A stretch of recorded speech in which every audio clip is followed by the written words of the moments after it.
Everybody get down. Everybody dance. Get up. Get up. That little gay talk show. That little gay talk show. That little gay talk show.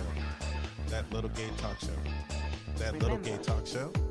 That little gay talk show. And welcome. It's That Little Gay Talk Show. I am your host, Joel Tatum. And with me, I have John Floyd, one of my good friends from that I've known since pretty much high school. And we are on the air, and I'm queer. He's not, which is unusual for this show. The thing is that one of my friends, I called one of my friends this week, Floyd, and her brother, she was like, I heard a couple of your episodes, and my brother listened to a couple of your episodes, and he said, well, I feel like as a straight man, I've been beaten up on this show a lot. I did not realize that straight guys had feelings. First of all, that was a shock to me. I didn't even know that straight guys really had feelings. So to him, for all the straight bashing that we've done on this show, I want to apologize for it. We're still going to do it, but I just wanted to make you feel better, I guess. Oh my God! So Floyd, why don't you give us a rundown on who you are, what's going on, what your needs, your desires, how you feeling about life right now? Well, first of all, good evening, everyone. I'm John Floyd. I am a pretty long-time friend of Joel's. We met actually when we were going to Sam Houston High School, just like literally.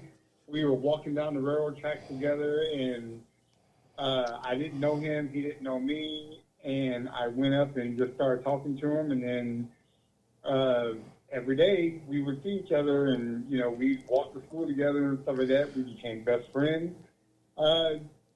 Actually, to the point of we're more like family. I wouldn't even say we're friends. We're more like family. I know his whole family. He knows mine. We've been in some situations in high school and stuff like that. Good situations that we can both laugh on now. But yeah, we both work in the same industry. Food service. So we're both currently unemployed. I'm not really going as stir crazy as I may make people believe. I actually have a good way of finding things to do. I do still do my exercise. I ride my bike around my neighborhood and stuff like that. So there's a lot of proactive things that you can do to keep yourself occupied and stuff like that. I've watched a boatload of movies and rewatched a boatload of movies and rewatched a boatload of movies. So that's getting kind of old, but other than that, things are pretty good. I think I made a mistake. I watched Tiger King, I think the second week of the quarantine here. Basically, I say I made a mistake because I watched all the episodes and I realized that humanity is crap. And I've actually through the whole thing, and I think the transgendered male who was the only the one who lost his arm, the only person that the only human being besides, well, I take that back. I also felt bad for the guy who was Joe, whatever his name is, Joe Exotic, campaign manager, because wow.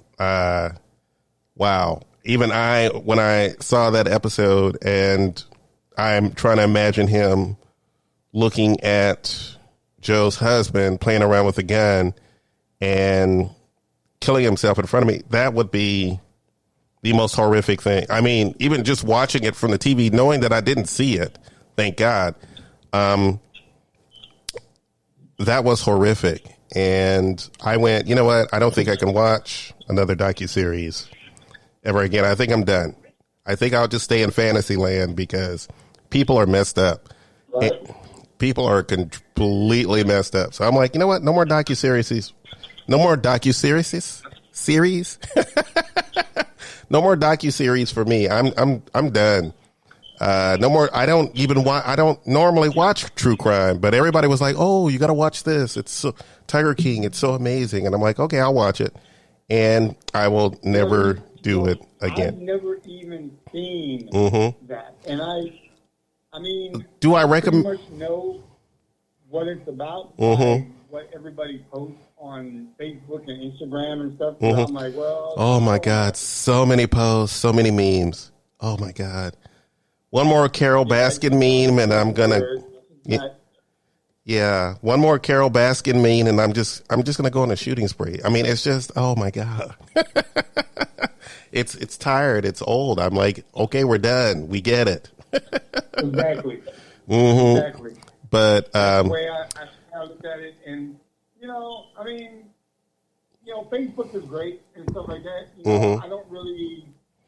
I used to be really heavy into the club scene and stuff like that. I used to be a major promoter here in the Houston area. I don't do that anymore. I haven't done it for like 5 years. A lot of it was because of my age. I just turned 51 this past Friday. Congratulations to you once again. I was into that mindset that I didn't want to be that promoter that was 50 years old and still promoting clubs and stuff like that. So I got out when I was in my mid-40s, like 45, 46. I got out. And these last 5 years or so, I've really been focusing more on just using Facebook for what it was actually intended for, which is to inform, which is to, create a movement and stuff like that. So I was really heavy into politics, and I was posting a lot of politics and stuff like that. But man, it was so crazy that every time I posted something about politics, every single person and their brother would say something negative about my post, to where it literally got to the point where I had friends or people that I thought were friends that actually unfriended me because they're like, well, your political affiliation doesn't coincide with mine. Well, that's pretty much where we are right now.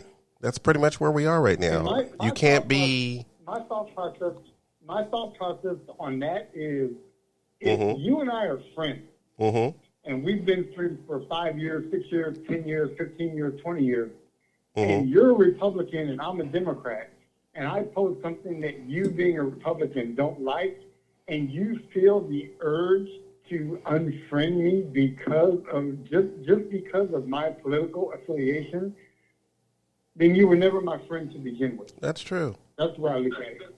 That's where I look at it. That's true. So all those people that unfriended me, the funny thing is now they're all trying to come back and be my friend on Facebook, and I like, hey, if you left, bye. I'm not gonna ask you to be my friend again, and go through this all over again. So it's really been, the 5 years that I've been out of the spotlight in the club scene and stuff like that has really taught me just how fickle relationships and friendships are. And the ones that I do have, Joel has been my friend for literally 30 years, 35 years, actually, and I value friendships like that. Have we always been close? No, because, once we got out of high school, we lived together, we were roommates, and then, I went and worked over here, he went and worked over there, kind of like, we kind of went our separate ways, but we've always been friends. that's what I value the most about my relationships with, you know, with select people is, you know, I have those long-standing relationships, and those are what mean the most. Okay. Well, for those of you who might, and once again, I can't tell, honestly, if anybody is even, usually on Facebook Live, I could see if like little stuff happening and everything else, but I don't even see any little heart bubbles or anything else. So if you guys are watching, just say hello, because I don't even know if people are watching. But in case you are, we're probably going to go over a little bit because we're only 10 minutes into the show officially. So the live part might be a little longer. So enjoy it, White. Enjoy it. So what I wanted to get into, we're gonna spend not too long, and Floyd and I talked about this. Not too long. We're gonna spend a little bit time talking COVID-19 a little bit. I don't want to dedicate an entire show to it simply because you guys already. We see this. My Facebook page is full of, I've got those who are into conspiracy theories. I have those who feel the need to post every 5 seconds any bit of data or information, how many people died, blah, blah, blah, blah, blah. I have those who are nonchalant about it, but, and then I have those who keep sending misinformation on Facebook, which Facebook does catch most of it, but some of it ends up in my messenger as well. So I tend to ignore those because if you couldn't post it on Facebook, then you probably want to think about that. Because if Facebook said no, it's false information, and you're still posting it in Messenger, you might want to think about the fact that that might be false information. I'm just putting it out there. This is not a read to anybody out there who has sent me stuff in Messenger. Not a read at all. But I do want you to think about when you do send that kind of COVID information, when you do send false information, Facebook will pull it. And they will have a reason for pulling it. And if you are, if you decide that you want to skip. The thing that they say when they pull it is there's 2 words that people need to understand. It's called community guidelines. And that's what they use when you post something. They will send you a notification saying that your post violates their community guidelines. And they're not going to ban you from Facebook or nothing like that. But they won't post it, and that's the blanket that they use. It's called community guidelines. Okay. Well, I don't know if the listeners understand what those 2 words, what they mean. So some people are like, well, how come they didn't post it? Well, because it violates their community guidelines. So after everything that Mark Zuckerberg went through the last 2 or 3 years regarding going to the Congress and the Senate and testifying and stuff like that, Facebook's under a lot of scrutiny. And well, Facebook, so, they have been. Now, look, I'm not going to say that they've been doing an amazing job of trying to keep off the false narratives when it comes to COVID. Because, by the way, people still figure out a way to get it under the radar. People make it their own personal, post on their Facebook pages, and I'm okay with that.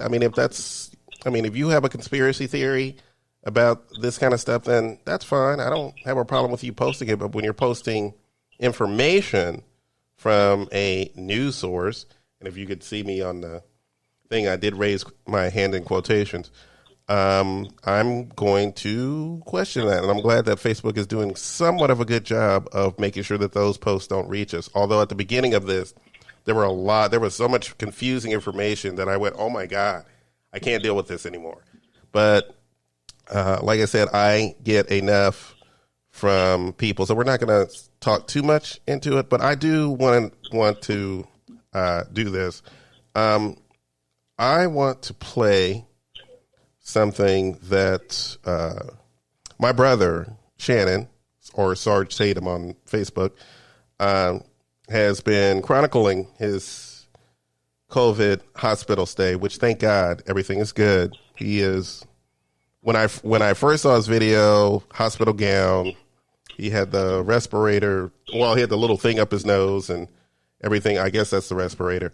Mine was completely different. I had the face thing.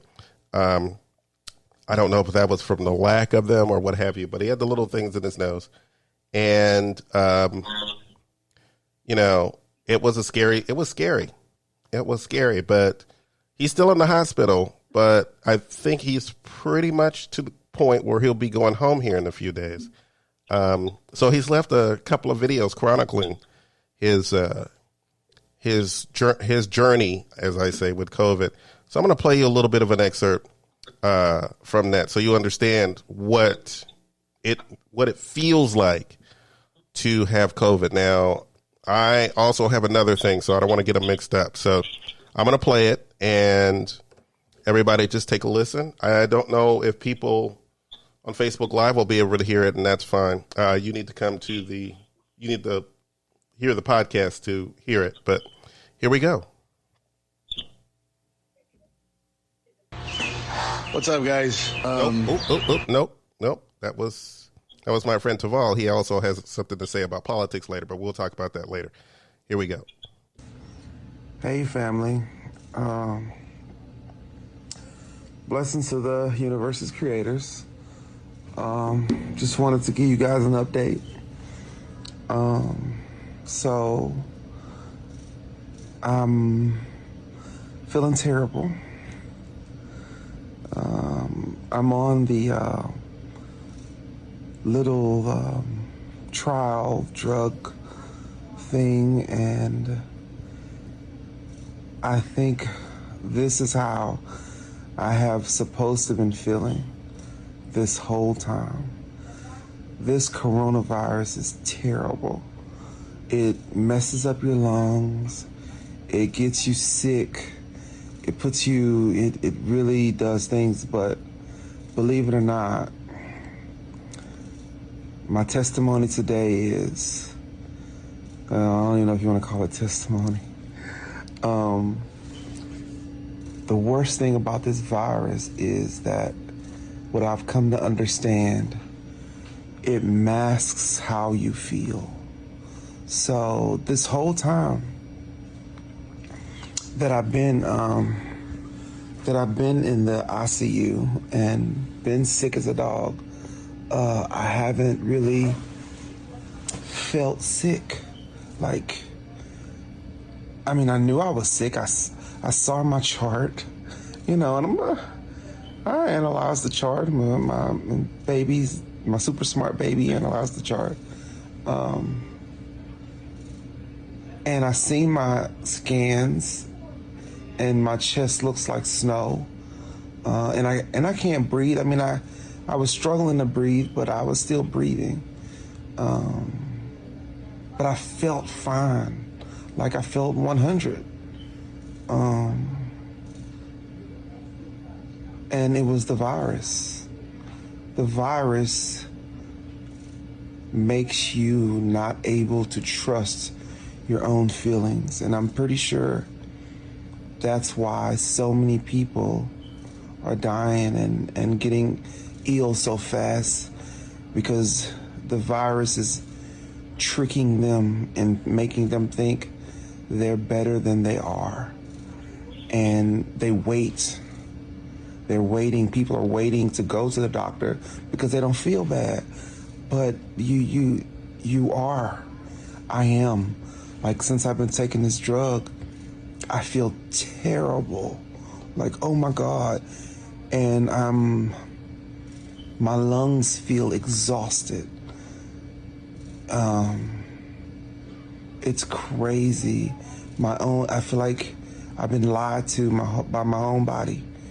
There's just no other way to say it. So, with all that said, if you catch this virus, my advice is to sit your butt down, because you're used to trusting your body. You know, if your body is saying you're sick, you feel sick. And if you feel okay, you feel okay.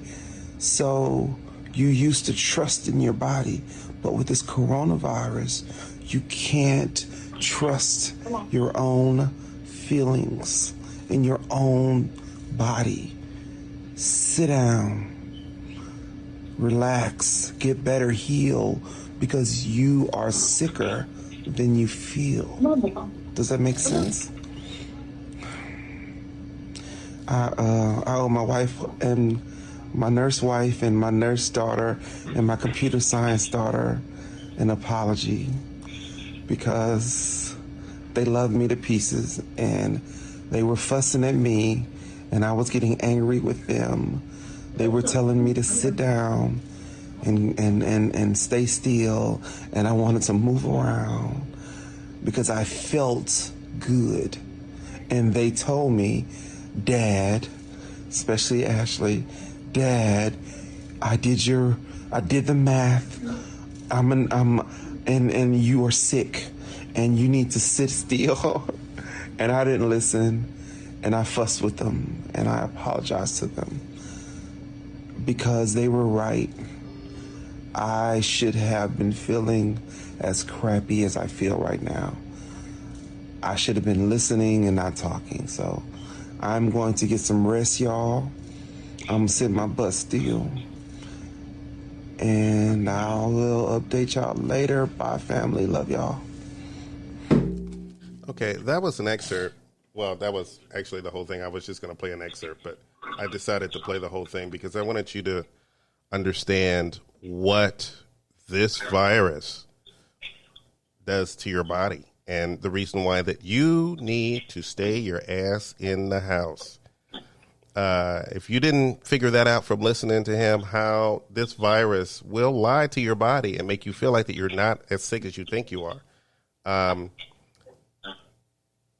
Listen to his advice. If you are watching on Facebook Live, I know that you weren't able to hear the excerpt. I do not know how to play that for you, and I apologize. You have to come and you have to listen to the podcast to understand what we're talking about. Like I said, I didn't want to spend a whole lot of time talking about COVID because we have enough. I have enough people on our pages, and if you're like me, like millions of Americans, every time you read your Facebook page, you have plenty of friends who send you who post all kinds of information. I think I know Dr. Fauci. Is it Fauci, Floyd? Fauci, yes. Yes, Dr. Fauci. I think feel like I know him personally. And, you know, I don't mind saying this. I wouldn't mind knowing him in a sexual kind of sense because he is an attractive man for 70-something years old. He is very, very attractive. I think I said that the last time I was at the show. But he is very attractive. Like I said, I'm sorry. For some reason, Facebook Live is having issues, and I don't know what's going on with those issues. So if you're trying to say hello or what have you, just leave a thumbs up, and I'll talk to you later. The thing is that, and I'm sure that every person on the planet right now is probably using Facebook Live, so I'm not really that surprised. So, Floyd, is there anything you want to add? Because after listening to that. Well, I do, and it's not going to be a long, drawn out type deal or whatever, right? Mm-hmm. But I do want to kind of clear up some stuff for people so that people understand, you know, the guy in office wants the country open like tomorrow. Mm-hmm. And I get it. And I understand. It's our livelihood, right? We get up in the morning, we brush our teeth, we take a shower, we get dressed, we go to work, we make our money and stuff like that. Mm-hmm. It's how the country, pays for itself, basically. Yep. Okay? But understand, the guy in office is not a politician. He's a business person, right? He's making money off of the presidency, which he's not supposed to.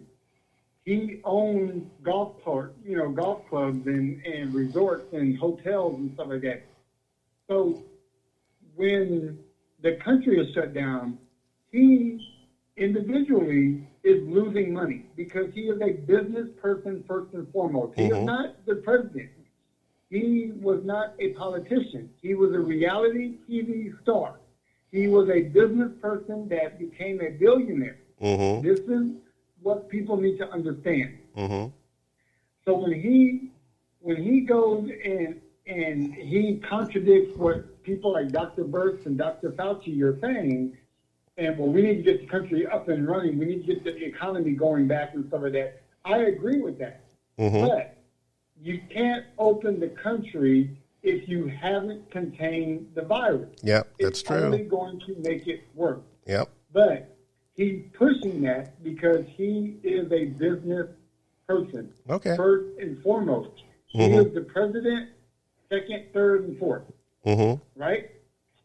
And this is what a lot of people don't understand. I get it on my Facebook. You can find me under John Floyd on Facebook. But I get it, you know, and it's a travesty because you have a lot of people that may or may not be sick because we haven't tested everybody. Of course. You know, there's issues with the testing program. There's issues with, is it going to be free? Is it going to cost? Like, there's all these issues. So I think it's highly premature. For a person in public office to go and say, yes, we're going to have the country open by the end of April. You don't know that. There are good signs in New York. Well, you know what? Well, I don't mean that. I'm just good. They're leveling the curve, so to speak. But you also got to look at Chicago. You got to look at Louisiana. You got to look at Florida that have not done this. Okay. Well, we're not going to get. So I just think it's very premature for people to, you know, say, yes, by the end of April, I'm going to be going back to work. Okay. Well, the thing was, is that, true. Yeah, well, you know what? The thing was, is that it, unfortunately, and let me tell you something right now. I'm neither left or right. I think both sides are ridiculous. So that's my opinion. And I'm going to say it only once and I'm not going to say it again. The thing is, hold on. I want to go back to work. I'm a worker. I've been working since the age of 15 years old. So do I want to go back to work? Absolutely. Okay, but the thing is, live off of the Texas Workforce Commission. But here's the thing, I don't want to live off Floyd. Hold on, Floyd. Government stimulus check. Floyd, right? hold on, Floyd. Let me get in here, Floyd. Good Lord, you go off. I've been trying to get in here. You won't let me get in. You get so passionate about this, you forget that there's other people. The thing is, Floyd, and you gonna make me forget my thought here. The thing is that he wanted to. Now, everybody, you know, you need to remember, well, he wanted everything open up by Easter because he has to, look out for his evangelical friends. Unfortunately, thankfully, most of the people who advise him, who are, well, in the medical profession and scientists, who have been the same people that he's not been very big fans of, have told him that that's not possible. It's not going to happen. Well, so the fact that we have an April 30th date is actually, that probably took a lot of wrangling. And to be honest, this man, I don't care what side you're on. And, I'm starting to see even the people who support him slowly starting to lose faith in him and starting to slowly lose. I mean, these are people who keep looking at his press conferences and wondering, what the hell are you? I mean, are you serious? Why are we still talking about? What are you doing? You're talking about a drug that constantly by the FDA and the CDC have told him it doesn't work. It does not work. I'm glad you brought up the thing about the drug. Because okay, Floyd, I'm gonna stop you right here.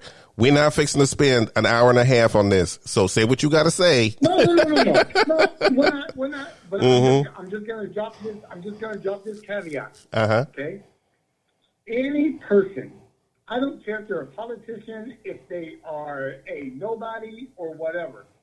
If you have a person that is constantly pushing a particular product to the American people, that person is benefiting from it in some form or fashion, which typically means he's got money invested in it. Mm-hmm. So the more he pushes it to somebody and they buy it, then his pockets get fed. Of course. Which is, again, you are profiting from the office of president, which under the Constitution, you are not supposed to do that. Well, Like, truly, that is, but that's neither here nor there. But I'm just saying, this is stuff that, you have certain politicians that feel they can get away with this. Mm-hmm.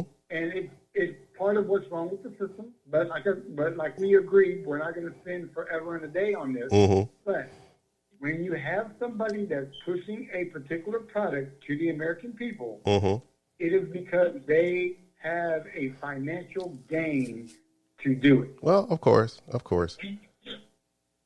And it's not surprising. We've already seen. There's not 100% proof that this drug is actually working. Mm-hmm. So if you're pushing a drug that really is unproven to people, and they end up dying or they end up getting cardiac arrest or something like that, what happens then? I don't know, but there's, I know. Well, it's one of those things. But to answer your point on, him going away from Easter to the end of the month, the only reason why, fact number one, the reason why he changed from Easter to the end of the month is because his doctors, or Dr. Fauci and Dr. Burke, showed him charts of what the death rate was going to be if he opened on April 12th, or if he did an extra 2 weeks of social distancing and stuff like that. This man is happy. This man has actually gone on record and said that he would be okay if it was 100,000 to 240,000 people that lost their lives. Okay. That is barbaric. Okay. Honestly. If you're happy with 100,000 people losing their life, that says a lot about you. Okay. And and we've had the political moment. Okay, so we're gonna take a little bit of a break. We're going to be right back. I'm gonna let Floyd, I guess, pour a glass. Floyd, are you having a glass of wine? I am not. Okay. I did not buy any wine tonight. Okay. I drank all my wine earlier. We are going to take a little bit of a break. I'm going to get an iced tea. And when I mean an iced tea, I mean just an iced tea, nothing else in it. And we are going to be. Some coffee, so oh my God, I want some coffee so bad. So bad. I want coffee. I want like Starbucks coffee. I hate to say it. I know, I really hate to say it, but I need some coffee. I so need coffee. And I don't have like a coffee maker at the house. So, and have you tried instant coffee? Well, it's terrible. Have a coffee maker at your house? Because for years, and I mean years, I didn't touch coffee because coffee always upset my stomach. And then I realized it wasn't the coffee that was upsetting my stomach. It was the milk that I was putting in it. So I recently started drinking. Drink it the best way possible when you're black. Nope. Nope. It tastes like tar. No, thank you. I like a little bit of almond milk in mine, and I am happy. So we're going to take a break, and we are going to be right back. And we are back. God damn it. Now I'm going to have to combine both shows. Anyway, so we're back. We're starting the second half of the show, and I have decided that we need to have a little fun. Everybody is already, there's so much interesting stuff going on the internet right now, and there's a lot of videos. There's a lot of people making their own content. It's become a creative ground. The internet has become a creative ground, and I've seen some things on Twitter. I've seen some things on Facebook Watch. One of my friends, Taval, didn't realize that he kind of has his own. He kind of has his own show on Facebook Watch, and it popped up on one of my videos when I was watching some other videos on Facebook Watch. So they're kind of funny. They're kind of instructional. He used to be he was a chef, graduated culinary school, was a chef for a little bit. Then he decided to pursue other careers, which he had several. But now he's settled into carpentry and a woodworking shop. So he's made a series of videos with some of them instructional on how to create certain things from his workshop, as well as some cooking videos because he's still a chef. And even a couple of funny, just little videos, little funny videos that he made when he was bored during the whole coronavirus thing. So if you really want to check that out, it's Tuvi's Woodworking. He's based out of McAllen, Texas. Taval Baruch. I know, and Taval hates me for this because I know I mispronounce his last name, and it's fine. He'll be okay. Just look him up on Facebook, or if once again, it's Tuvi's Woodworking. Floyd, what's going on in your world? What's going on? What are you doing back there? I'm just I'm scrolling on Facebook and stuff like that. Mm-hmm. And just checking my my page. Mm-hmm. Once again, guys, my Facebook page is John Floyd. Mm-hmm. Pretty simple. I'm also on Instagram. Mm-hmm. My Instagram handle is Saint John D. Floyd. Mm-hmm. And the thing that I like to do with my Instagram is I've noticed that a lot of people, whatever they post on Facebook, they go and post it on Instagram. Mm-hmm. I don't do that. Mm-hmm. What I post on my Instagram is only what you're going to see on my Instagram. Mm-hmm. You're not going to see it on Facebook. Mm-hmm. I try to, because I'm building two audiences. Mm-hmm. I'm building a Facebook audience. I'm building an Instagram audience Mm-hmm. as well. So the content, I don't mix my content. Mm-hmm. Whatever I post on Facebook stays on Facebook. Mm-hmm. Whatever I post on Instagram is 100% Instagram only. What are you posting on Instagram? Instagram is all pictures. So my Instagram is basically my life through quotes and pictures. Mm-hmm. So I don't do like Instagram Live and stuff like that. Mm-hmm. I don't do that. Mm-hmm. So what I do is, if I notice something, or if I'm wearing a certain look, like if I'm going somewhere and I have like a stylish look or something like that, I'll post that. If I see a meme that kind of speaks to me and everything, I'll post Mm-hmm. that. I have two cats. I have a boy and a girl cat, so I'll post those. Mm-hmm. I'll post pictures of what they're doing and stuff like that. Mm-hmm. But I won't post that. I won't post anything I post on Instagram Mm-hmm. and Facebook, Uh-huh. and vice versa. And it's a great way to build your following if you're trying to do that. You want to keep them separate. Sorry. Oh, my God. I'm sorry. Mm-hmm.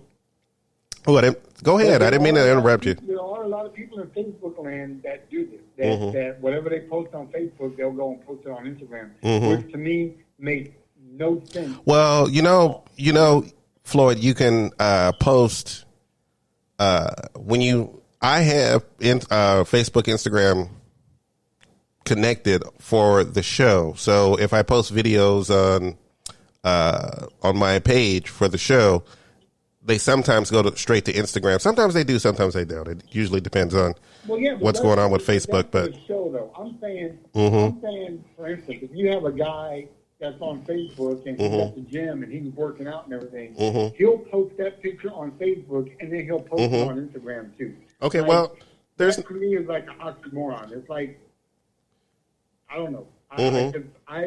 maybe somebody can explain it to me like I'm a 2-year-old. I don't know, and maybe I'll understand it then. Okay, let me explain it to you like you're a 2-year-old.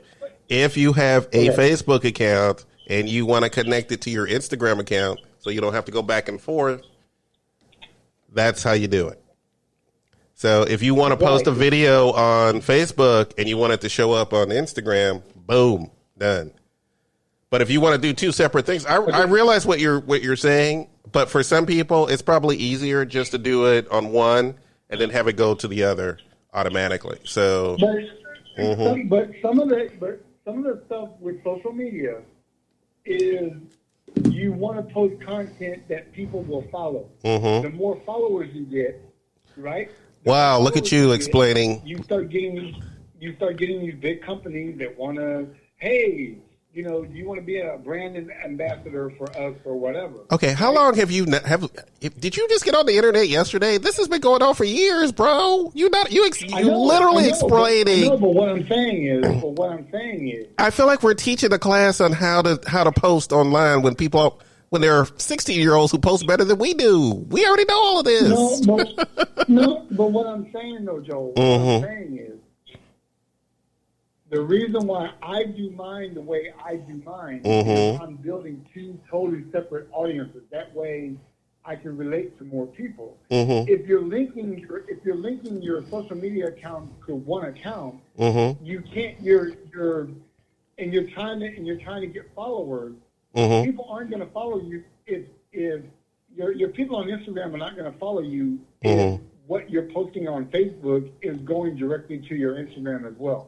Because then they're like, well, okay, I saw this on Facebook, so why do I need to follow them on Instagram? Okay. Well, I mean, so what I'm suggesting is give people different content. That way, you can build more followers. And that was Floyd's class on how to get more followers on both things. Hey, you never know. You might have somebody that's 55, 50 years old that's new to social media. Okay. Well, I am taking a social media class, and trust me, there are plenty of 55-year-olds who know how to use both. And trust me, there are plenty.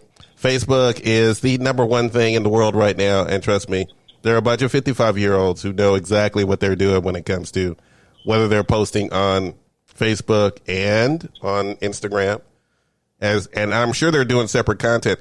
I like to spread content, maybe on several different even if it's the same content, because sometimes there are people who are more into Twitter than Facebook. There are some people who are more into Instagram than Facebook. The younger people are more into the younger people, not so much into Facebook. When they are on Facebook, they're there to catch up on family and maybe have a couple of conversations. Their whole thing is Instagram, Snapchat, and everything else.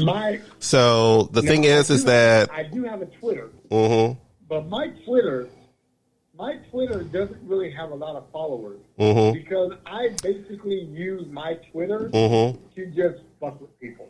Like seriously, I go on politicians' pages, and I don't leave them anything dirty or nasty or anything like that. But I just question. I'm like, well, why this? Why this? Why this?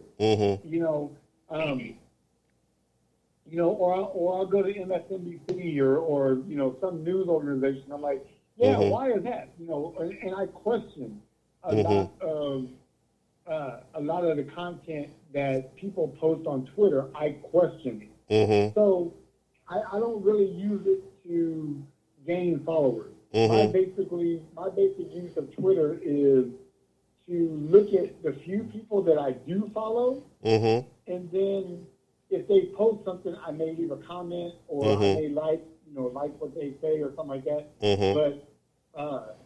But that's it. But my two main social media platforms are Facebook and Instagram. So, and I get it, and that's fine. I just don't, for the show, for me on Twitter, I usually just read a lot of news and stuff on Twitter because it's so much easier to read on Twitter than it is on Facebook. And And I know that Twitter goes through and, does the work for me. So I don't have to go through looking for scrolling past false information or conspiracy theories or whatever. After a while, you start to believe that shit. When you are stuck up in the house by yourself and you are reading all this stuff, and then you find yourself going, oh, that makes sense. Oh my God, that conspiracy actually makes sense, when it actually doesn't, because you're just simply bored and you have nothing better to do. And it starts to seep into your mind and you start to go, oh, now I see why people get caught up in this. Good grief. I get it now. You start to feel a bit of empathy, because now you understand when it's easier for people to just get that information right then and there without having to. When I get information on Facebook, I automatically look it up, because I already know if it's coming from one of my Facebook friends, I need to look it up, because some of them are big old crackpots, big old crackpots, who I respect their views. I don't have a problem with their views. They're funny. Sometimes they're hilarious. But I don't really get into them, because I just don't feel the need to waste my time arguing with people who really believe what they believe. And that's why I said I kind of stay in the middle when it comes to politics, because you can't convince a lefty, you can't convince a righty. You just watch them fight to the death and hope to God that well, no, not even hope to God. You just watch them fight to the death, and then you're like, you know what? While they're doing that, I've got work to do. I don't have time for this. Because there's nothing worse than two people who believe so vehemently that they're right, but don't have any solutions, or not willing to put the work in to solve the issue. That it's pointless. Arguing is pointless when it's just based on pure laziness. And both sides are super lazy. They just go with whatever information they get. They don't bother to research it. They don't bother to pick up a book. They don't bother to. You have Google. You can literally find information on anything. It takes 30 seconds. And trust me, let me tell you a quick story that happened a couple of years ago. Michael Kors. And this was hilarious. This was sent in by someone who, a family member, and I'm not going to mention their name or whether or not who that family member is, so to speak, sent me something. And I think it was in Messenger. It might have been on Facebook. No, it was on Facebook. And Michael Kors was accused of using the N-word when he was talking about black people buying bags. Now, here was the thing. It turned out after 20 seconds of me sitting there in disbelief reading this article going, now, Michael Kors is a businessman. He is not going to say the N-word out loud at a meeting or any place else without somebody recording it and putting it online. That would be the stupidest thing he ever could do. And he would ruin himself.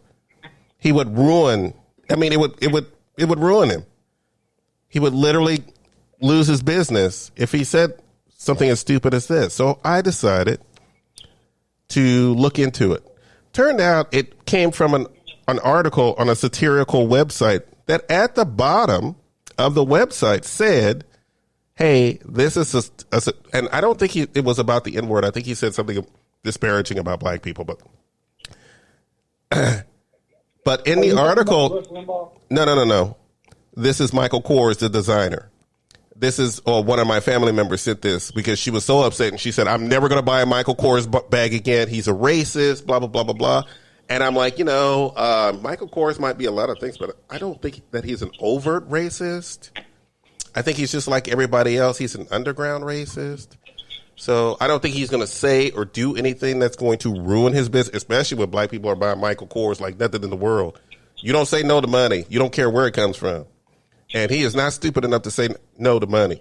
So after a little bit of investigation, which took 30 seconds, found the article, and it was on a satirical website. And if you don't know what satirical is, please Google it. It's satire. It was a funny, and I read several other articles on the same website, and it was hilarious. This was 2 or 3 years ago. I don't know if that website is still there. It was kind of like The Onion in a way. So it was pretty funny. But the fact that she was passing this information, and I had to send her a message saying, "Hey, you know that this article is fake, right?" And she's like, "It's not fake. It's real. Blah blah blah." I'm like, I almost said her name. Oh well, sorry, I already said the gender. I almost said her name. I sent a message back going, well, here's the article, and here's the website that article originated from. And if you read at the very bottom, in bold letters, it says, "This is a satire." A satire means that this is not true. It was funny. It was fun. And I don't understand. I don't know if Michael Kors suffered any damage from that, because this was getting passed around, and the fact that it ended up in my Messenger or on my Facebook page already made me suspect that this could not possibly be true. So, do your homework, do a little bit of investigation, because especially when you're getting it from family members, and especially when you know who those family members are, you want to investigate that before you spread anything. And I think that's what we're seeing a lot of misinformation right now. And I feel like that people are starting to slowly get better when it comes to where they're getting their information from, when it comes to protecting themselves and everything else.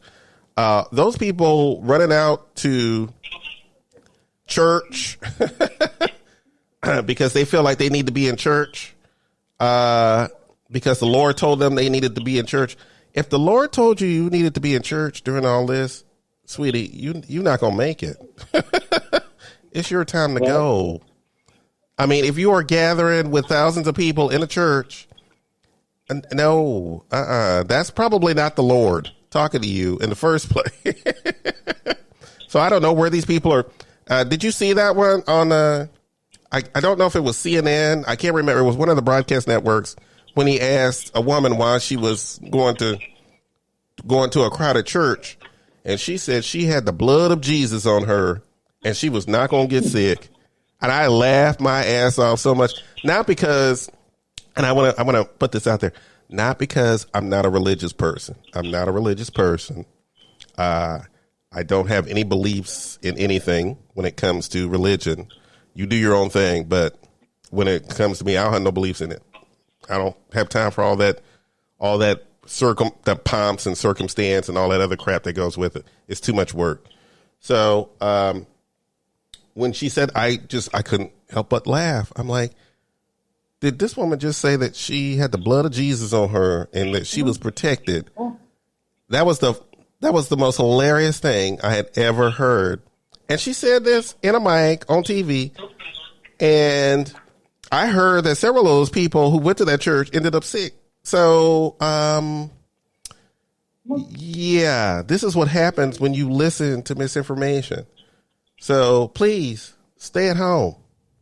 Like I said, I don't want to get too much into the COVID thing. Stay at home. I'm Floyd. I was looking on Facebook just now. Everybody's got a video. No wonder my video couldn't get through. Everybody's got a video on right now on my Facebook. Everybody's doing a video. No one. It's crowded out there. Yep. I mean, and this is what happens when we are all in quarantine. I know that we are bored as hell, especially those of us who aren't working. And one of my friends is working. He is a programmer, and he has work out the yazoo. He's freelance. So he has work out the yazoo. So he has stuff to keep him busy. For the rest of us, you can only watch so much TV before you get. Now, I started picking up the controller and playing video games, because for the first couple of weeks I didn't. I was just watching TV and everything else. But I think I'm all pretty much TV'd out. I think I've watched every anime. I caught up on all my anime. Ooh, sorry. Ooh. Ooh, sorry. I've caught up on all my anime series, so I'm all caught up. I'm caught up on all my TV shows. Like I said, I watched Tiger King and said I will never watch another crime docuseries ever again. and I feel bad for the tigers. Everybody is so wrapped up in all that Carol Baskin, Joe Exotic crap. These people, like I said, now everybody forgot about the tigers. It's amazing. 10,000. We have 10,000 tigers in the United States, but only 4,000 in captivity. If these people wanted to, they could release hundreds of tigers into the wilderness, which is why I won't go into the wilderness anymore. They can release all this stuff into the wilderness if they feel like it, and then suddenly the United States is tiger country. No, that's all wrong. But once again, I'm not fixing to go make a rant about the Tiger King thing, because, like I said, that's ridiculous. There's better things to watch on this. Y'all need to stop. Y'all ought to be ashamed of yourself for talking about y'all want him to get pardoned and everything. That man did cruel things to those tigers, whether you believed it or not.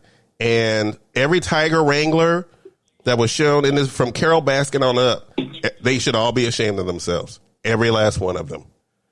You have wild animals. You're treating wild animals like pets. They are not pets. If Siegfried and Roy didn't teach you anything, they will come back to bite you on the ass. Literally. Oh, good Lord. Mm-hmm. Ask that dude from Tiger King. He'll tell you. You don't want to mess with those things. Will bite you, and they'll bite you good. So that's all I'm saying about that. So anyhow, I have, like I said, I wanted to fun up the show a little bit, and let's talk. What are we doing after all this stuff is over? When we can get outside, when we can mingle among the people again.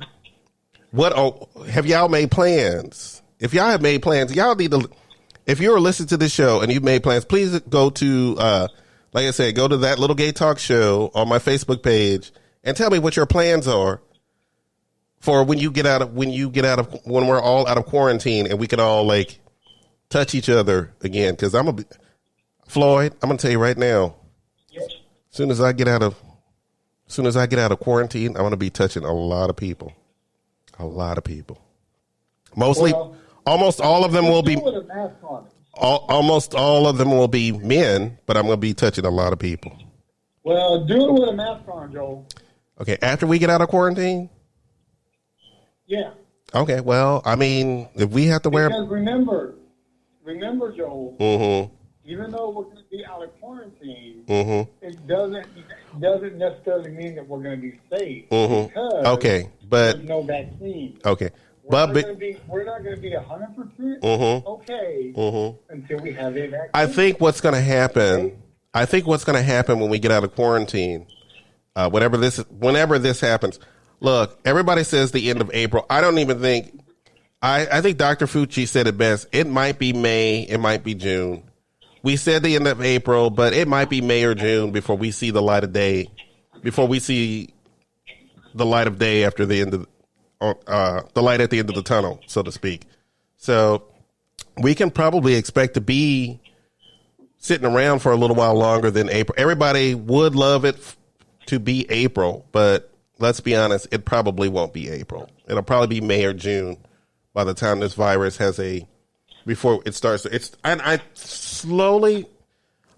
think that I have heard that it's slowly starting to plateau a little bit in some places.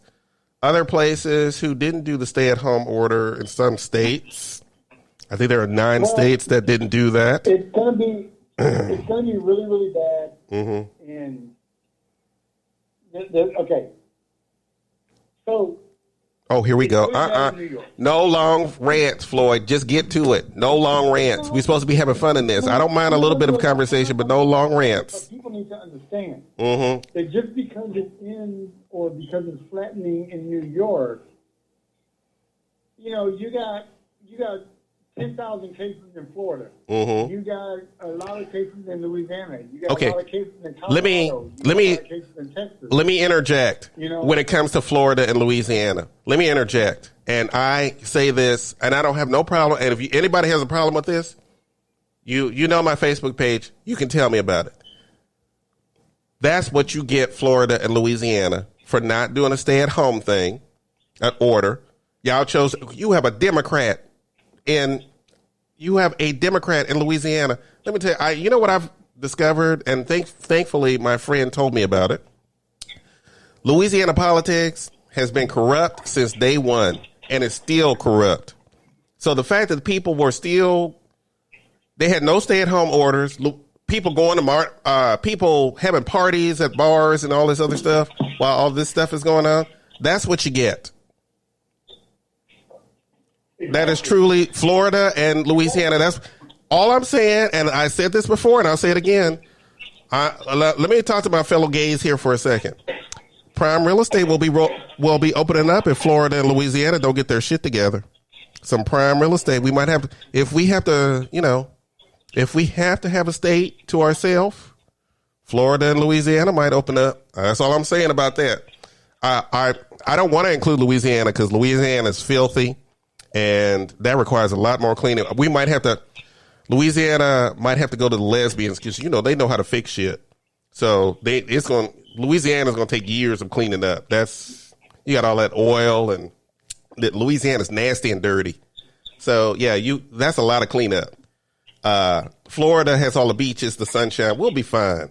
If the lesbians want to come into Louisiana, helicopter in, do some work, and then come back to Florida, that's fine. But that's just prime real estate opening up. So y'all continue to be foolish. Arkansas the same way. Arkansas, y'all have those hot springs. Looking forward to those hot springs. Y'all gonna start clearing people out. But don't go to Mississippi. Mississippi ain't got nothing. They don't have nothing. So if you people still don't want to follow national orders, if your governor does not want to issue a stay at home, y'all fucked. Y'all are fucked. At least our governor and lieutenant governor might be ridiculous, and they are ridiculous. Trust me, they are two of the most ridiculous people on the planet. But at least they have enough sense to do a stay at home kind of thing. Now they said churches, if churches want to be essential, you know what? If churches are essential businesses, how come we don't tax them then? They need to get taxed. If you are claiming to be an essential business that needs to be open, you might want to start paying taxes, sweetie. Y'all need to start paying taxes if you want to be considered an essential business, because you are not essential business. You are you are a house of worship. So herein lies our problem in this. Mm-hmm. Okay? I'm not going to get into a long, drawn-out process or anything like that. Mm-hmm. But you have to understand, Joel, mm-hmm. that you have people like Bernie Sanders mm-hmm. who literally have been saying for the longest mm-hmm. that there needs to be reform in the federal government. Mm-hmm. Bernie has been saying for the longest mm-hmm. that there needs to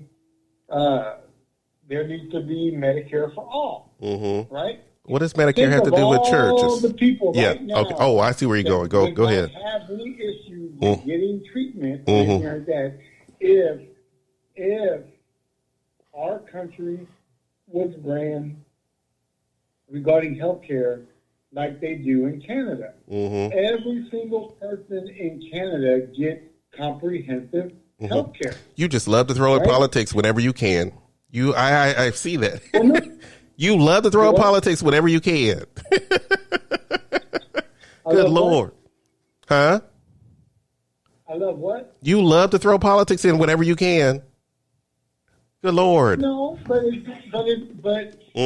you think about it, right? Mm-hmm. Our system of government is crooked mm-hmm. to the point that why not? Why don't we do free health care for everybody? Mm-hmm. You tax the shit out of people. That's what they do in Canada, mm-hmm. right? Mm-hmm. Your taxation rate may be a bit higher, mm-hmm. but guess what? If you get sick, you can go to the freaking doctor, mm-hmm. and you don't have to pay insurance companies, and you don't have to pay PPOs and HMOs, and you ain't got to do all that. Mm-hmm. It's one comprehensive plan. Mm-hmm. And that's what I think of all the people. Think of the 14,000 people that died from this virus, Mm-hmm. right? And it's probably, realistically, Joel, Uh-huh. it's probably higher than that because you have a lot of people that probably stayed at home Uh-huh.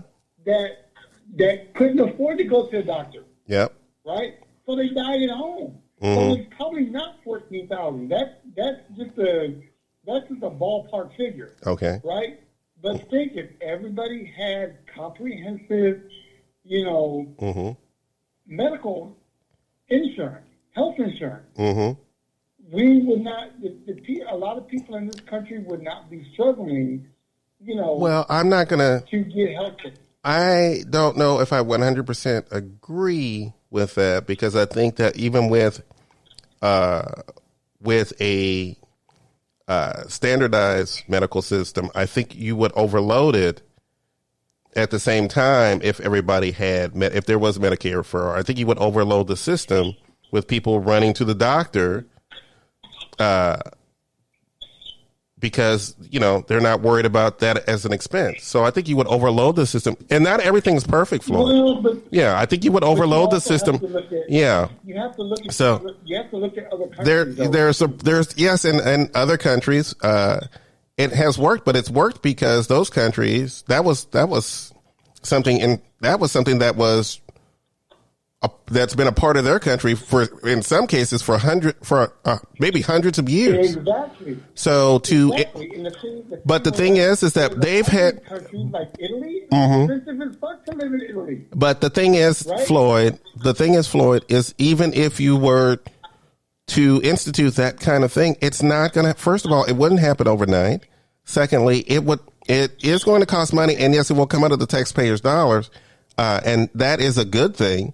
But at the same time, once again, it would probably overload the system with this going on. And in those, and I get that. and I think that, you so I think that, go along gradually. Mhm. But I'll be honest and tell you, Joel, Mhm. if the government came to me and said, "Would you be okay with paying higher tax Mhm. if all of your health care was free?" Mhm. Like, fuck yeah. Like, dude, because then it would cut out. Like the reason why it won't work, Mhm. the reason why there's so much opposition to it Mhm. is because you have HMOs and PPOs, and you have all these other health insurance companies Mhm. that's billing the fuck out of people. Mhm. Well, It's overcharging for prescription drugs and stuff like that. well, you know what? That's the reason why. But- That's the reason why Mhm. they don't want it. They don't want to make it like that because Mhm. they will be out of business. Okay, not necessarily, but Floyd, that's not necessarily the case, Floyd, because even in England, you can still get, if you choose, you can buy health insurance if you choose. I think the idea of choice is also, I think if people want to pay for their own, medical care and they can afford to do so through an insurance company, I don't see a problem with it. I don't think that Medicare for all is the end all be all. I think if people want to have health insurance and they want to pay for it, I don't see a problem with it. The market will go on. I think that the people who need Medicare for all are those people who can't afford it. And that's, I think, roughly 40 million people. And if you want to, and if 40 million people want to be, all of the people, 40 million people want to be on Medicare, they can be on Medicare. But the flip side of that is that if those people who are currently paying for insurance and can afford to pay for their insurance, if their employers are paying for insurance. Now, see, here's the thing too. Here's the catch. This also releases employers from having to pay for insurance, which means that if they don't have to pay for insurance, that frees up more money for them to be paying taxes towards Medicare. Which they won't because our system of government looks out for business. Okay. They don't look Well, for people. I'm going to tell you. Well, then let me tell you something that a friend of mine said, and I think this is the biggest truth. And he is not. And this is the biggest truth bomb that most people need to hear. It's your fault. This system of government is your fault. Y'all vote for the same people every year. Look at Joe Biden. This man can't be is the most incompetent person I've ever seen. And yet here we are. No. I strongly disagree with that. Okay. Because the dumbass in office right now. Okay. Well, I don't know who's the dumbest. Well, guess what? I thought George Bush. I thought George Bush Jr. was the dumbest president we ever had. And then the dumbasses in this country that voted for Donald Trump, literally, he's taking the case. Okay, first of all, and I know this is probably going to offend some people and stuff like that, but Donald Trump is the most incompetent president that this country has ever had. I like how you still snuck politics in. Here's the thing. By a landslide. But here's the thing, Floyd. First of all, if we were talking about the I wish you would stop calling me Floyd. I hate that. Okay. John, if you would understand this and listen, first of all, didn't win the popular vote. He did not win the popular vote. I think it's been said 1,000 times. Did not win the popular vote. So if we went only by the popular vote, he wouldn't be president right now. He lost by 3 million votes. So, he won. He won through the electoral college. He won through the electoral college, and I think that is the truth. He won through the electoral. He did not win by the vote of the people because he lost by 3 million votes. So in this case, the voters were correct in not voting for him. Unfortunately, when it comes to, we keep looking at the president as the end all be all.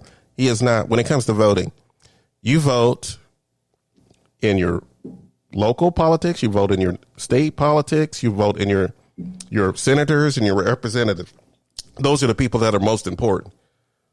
And when you vote for the same people who use the same line every time, you get what you pay for. We vote for the same people.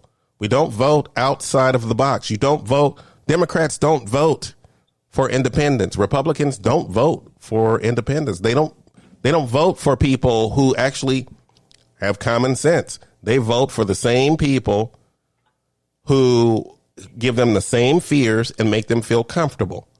That's who they vote for. So if you want to complain about our system of government, you have to go back to the grassroots of who's to blame, and who's to blame is the voter. When the voter is lazy, when the voter worries about more than what's going on, when the voters don't worry about what is going to affect them, they vote for the same people. They just go, okay, that guy sounds exactly what I want to say, exactly what I want to hear. That's enough. That's so the voter is to blame. And that's pure and simple. Every time we blame one politician or another for this and that, but we vote for the same ones every year because we're too damn lazy. You go to other countries that vote, these people actually take the time to understand who they're voting for. We just pull a lever and call it a day. And then when we have local stuff going on, and by the way, most of the stuff that affects us the most happens on a local level. So when even when old people are going out here voting for stuff for the city and everything, it's old people who vote for that stuff. Y'all young people are not out there. Even our generation is not out there enough when they should be. It's old people. It's boomers out there voting for everything. Boomers get out there and vote. Everybody else says that they're too busy, but boomers get out there and vote. Everything that's happening, boomers did that. Boomers vote. I'm not saying to blame the boomers because the boomers are doing what they're supposed to do. They get out and vote. But Generation Z on down, we all too busy. We have better things to do. That's what we say every time an election comes up. Oh, I'm too busy. I've got stuff to do. You don't have stuff to do. You have time. Your grandparents, they have plenty of time. They go out and vote. So I really get sick and tired of hearing people bitch about our government and everything else when the solution is simple. Stop voting for the same idiots. When you stop voting for the same idiots, things change. But when you continue to, like I said, Joe Biden and Donald Trump are one and the same. And we vote for they are the same politicians that we vote for every time. Donald Trump was the exception to the rule because Donald Trump, and as most of his followers, and I'm going to say followers, he has a following that is weird and creepy. It's just the weirdest, creepiest thing. Some of these, it borders on cult. But when you vote, you vote for the same people. He's the only person that's a little bit different from normal politicians. But then look what we got. We want safe. We want some kind of safety with no real change. So we vote for the same thing. Biden is safety. Just people just went, I just want someone who's going to beat Trump. Nobody cares about what his politics are or anything else. They just want somebody who's going to beat Trump. And a lot of Democrats are pissed off about it. And a lot of them have threatened to vote for Trump, which is sad, really, because you really could vote for somebody else if you wanted to. So I don't understand what we keep voting for the same people. So I refuse to get involved in who did what in politics because it's my fault. And I'll be the first one to admit it myself. It's my fault too. I have missed an election or two. And most of them have been local because I have been too busy. And we get what we get. So with that being said, we're going to take a little bit of a break because I think we're going to be just about done with this episode in a little bit. But we're going to take a little bit of a break and we're going to be right back. And I hope I do this right because now I'm going to have to string together all three of these conversations. And that's more time on the computer than I wanted to spend. So we'll be right back. And we're back. We're going to finish out the last part of this show. And we have been, like I said, it's all been about quarantine. Everybody's restless. They've been in their houses for God knows how long. Now, I get out. I go for a walk every now and then to get out and enjoy the sunshine, get some vitamin D. But as far as human contact, I wave to people like from across the street. People avoid each other well, I can't believe I'm even saying this. People avoid each other like the plague. I think that I would like to retire that. I think that saying needs to be retired now because we are literally avoiding each other like a plague. Like there is a plague. So, and like I said, I pose this question to the listeners out there and you leave it on my Facebook page on that little gay talk show page. That little gay talk show, in fact, leave it on that page. What are you going to do the first day you're back out in the world? So, I think I've already explained what I'm going to do. I am going out. I'm going out to dinner. I'm going to hit a club. I probably won't hit a club. Although, you know what? I haven't been to a club in a while, so I might hit a club. I'm of a certain age where clubs aren't the thing. And I haven't been to a club in ages. But I think after being inside, after not being around people, I think I will hit a club. I'm going to be honest. I probably will hit a club. And I plan on hitting a lot of other things that involve mostly men. No, in fact, almost all men. I plan on going out and having a good time. And I think that'll probably be the first week. It'll be over with. Trust me. A warning to all you straight men. Y'all might have to stay in quarantine a little while longer because the gays are going to run wild. I mean, they're just going to run wild. And y'all don't want to get caught up in the crossfire. Trust me. You do not want to get caught up in the crossfire because the gays are going to run out and just have a good time. So that's pretty much what I'm going to do. I'm going to get back to normal life. Trust me, just to be able to get out of the house and go to my favorite places for dinner, to go have my favorite bourbon at my little hole in the wall bar down the street, to be comfortable in the grocery store and hug and say hello to people and that kind of thing.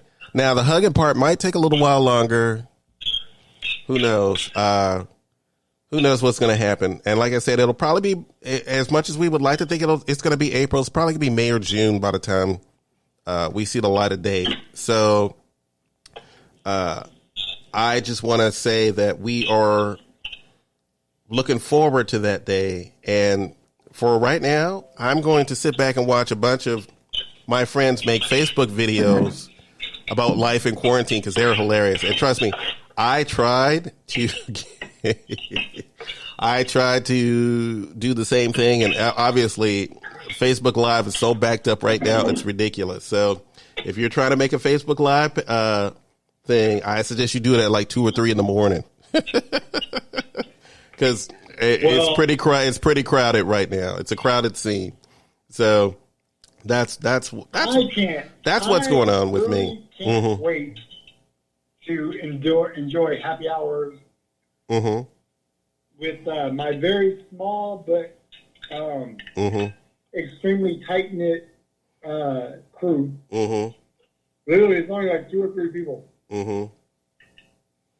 So, I'm a museum guy too. Well, I can't wait to sit down with the girls, and you know who you are, girls. I can't wait to sit down with the girls so we can sit around and fight with each other. Because that's what we're gonna do: sit around and fight with each other. But it'll be fun to fight with these girls again, because when you talk to your friends, especially when you have like a couple of friends that they are the shit. Y'all are the shit when you're together. Messaging each other is nice and all this other stuff. And I honestly don't know why we haven't FaceTime each other yet. But I think we're all a mess. And we're still gay, so we're still kind of shallow. So nobody wants to be messy. Even though I've been on Facebook Live with my hair all over the place in a simple t-shirt. And most people don't even know that I'm not even wearing pants. So it's even if they did, most people who are working from home ain't wearing pants anyway, so it doesn't really matter. I just can't wait to sit around with the girls again and sit around and chit chat and gossip and fight with each other and all this other stuff. So that's what I'm mostly looking forward to, because that's gonna be fun. That is gonna be fun. And you got Floyd running around the kitchen, cooking himself a dinner. I was going to wait until after the show. I've already got everything marinating. And I have to say this. I can't wait. I can't wait until you know what? And I don't know if this is just everybody. I had to buy dishwashing liquid and detergent for the dishwasher because I like to have both in the house because I have a couple of pans that I can't run through the dishwasher. So it started off with me going to the grocery store the day before, going to the grocery store, and I said, well, since I'm going to get that, I'll get a few things, and I'll get a few little snacks and this kind of thing. So I get there, I get all the food stuff that I want, and I'm walking down the aisle, and there's nothing. Just empty aisles, nothing. I couldn't even, they had dishwasher booster, which I'm like, are you serious? But no more dishwashing liquid. There was no more liquid or pouches or powders or anything else from a dishwasher. So I said, okay, I'll return the next day. They'll probably have everything restocked. And I'll try to get there as early as I possibly can, which for me was 1:00 in the afternoon, because bitch ain't getting up at 8:00. I'm not. I don't see the need. So got up and went to the grocery store. 1 o'clock in the afternoon, still nothing. I did get garbage bags, but there were still empty shelves. I mean, there was one, amazingly enough, there was one lonely, very lonely 4-pack of toilet paper sitting on the shelf. And I still don't understand. Everybody, why are we still hoarding? Is everybody still hoarding toilet paper? Most of y'all probably have garages full of toilet paper. Why are we still going out and buying more toilet paper? There are old people and stuff that need these supplies. Y'all need to stop hoarding all this stuff. I mean, good Lord, how many weeks are we into this now? 90 weeks, 6 months? I don't even know anymore. I don't even know what day it is half the time. But we still hoarding toilet paper and paper towels. Paper towels I understand. I do understand paper towels. That one I do understand. But we still hoarding toilet paper. Why are we still doing that? Good Lord. And thank God I have plenty of toilet paper. But anywho, like I said, I had to go to the little convenience store down the street. By the way, they had plenty of bleach. They had plenty of dishwashing liquid, and they had that one little lonely box of Cascade sitting on the shelf. So I'm desperate. I go to the little convenience store, and I walk up to the counter, and it is $17 for one container of dishwashing liquid and a box of Cascade. A box of powdered Cascade, which, by the way, at the grocery store cost $1.99, was now $8 at the little convenience store. So I could not go another day without having it. I had to have it, so I bought it. What choice do I have? Because y'all keep. I mean, why are we still hoarding this stuff? This is a plague, not the apocalypse, sweetie. There's no reason to be hoarding all this stuff. So y'all need to leave some of this stuff behind for people who really need it. We're close to the end of the show, and I want to thank my sister-in-law, Tamika, who is also a nurse, who not only is taking care of her husband who had the COVID, but she also is taking care of other people. So it's one thing to be a wife and you have to take care of your husband. It's another when you have to take care of your husband and other people who have the same thing. So good God. Like I told you, Sarge, you need to make sure you take care of this woman when you get home, because this woman is she's on the front lines doing what she needs to do, what she loves to do, but doing what she needs to do at the same time. I want to thank Sarah at HEB, who has been, who's made me laugh every time I go to the HEB, which I try not to go to HEB too much. And she did say that y'all need to stop coming here so much. Because she said there are a lot of people. She told me that she had to become a bouncer and had to bounce people out the store because people hanging out at the grocery store because they in desperate need of human contact. And I started to feel that way when I went back the second time to get dishwashing liquid. So I'm like, I'm not going back to the grocery store unless I really need to. So y'all stay out of the grocery store. If you have everything at home, what are you doing at the grocery store? Let other people get what they need. Good Lord. I want to thank all of those who are working in fast food. Y'all getting paid some lousy wages. Y'all don't have no benefits whatsoever. After all this is said and done and over with, please go out and march in the streets and ask for your money. You need to get your money. If you have not proven to those who are like, oh, fast food workers don't deserve a $15 an hour raise, their job is easy, blah, blah, blah, blah, blah. You try working through a plague, bitch. Get your $15 an hour. You need to. I'm sitting at home working. I work in a restaurant, for God's sakes, and I will never make fun of fast food people ever again. Not ever again. Because y'all are still out here working, making sure these people eat. Y'all have to put up with a lot of risk. Y'all don't have no health care whatsoever. These greedy ass companies don't want to pay pay y'all the right kind of money, don't want to give you health care, don't want to do any of that stuff. As soon as this shit is over with, go out in the streets and get your shit. You need to get your shit. And I want to say a shout out to all my people in the industry. I know we are going through some rough times. I know some of us are still trying to get our unemployment. I know some of us are still waiting on trying to pay rent and trying to pay the bills and everything else. I know that some of y'all are, please be patient.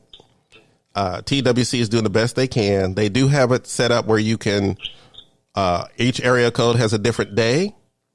So you can call them to get your stuff done, but try to get your stuff done don't lose patience. And don't get scared. There are other resources if you need to. So look out for those resources as well until you get your stuff together. I haven't heard from my landlord since she asked me to renew the lease, which I still haven't gotten that paperwork yet. So right now, I don't know what's going on with the rental situation here in my own apartment building. And I hope that I don't think anybody's going to get evicted anytime soon. Nobody from the constable's office is kicking people out as far as I know. And even if they wanted to, they couldn't because they don't want to be touching nobody. They don't want to get close to anybody. So unless they have to. So y'all just do what y'all need to do. So I'm gonna close this out because from the banging in the background from Floyd, he's ready to sit down. I'm actually ready to eat myself. I'm pretty hungry myself. So like I said, stay in, love and joy to all of you. Love and joy to all of you. And we will talk again soon. So say goodbye, Floyd. John. Hey, everybody. Have a great night. Y'all be safe. And wash your hands, sanitize, and practice social distancing. And don't call him Floyd. And we are out.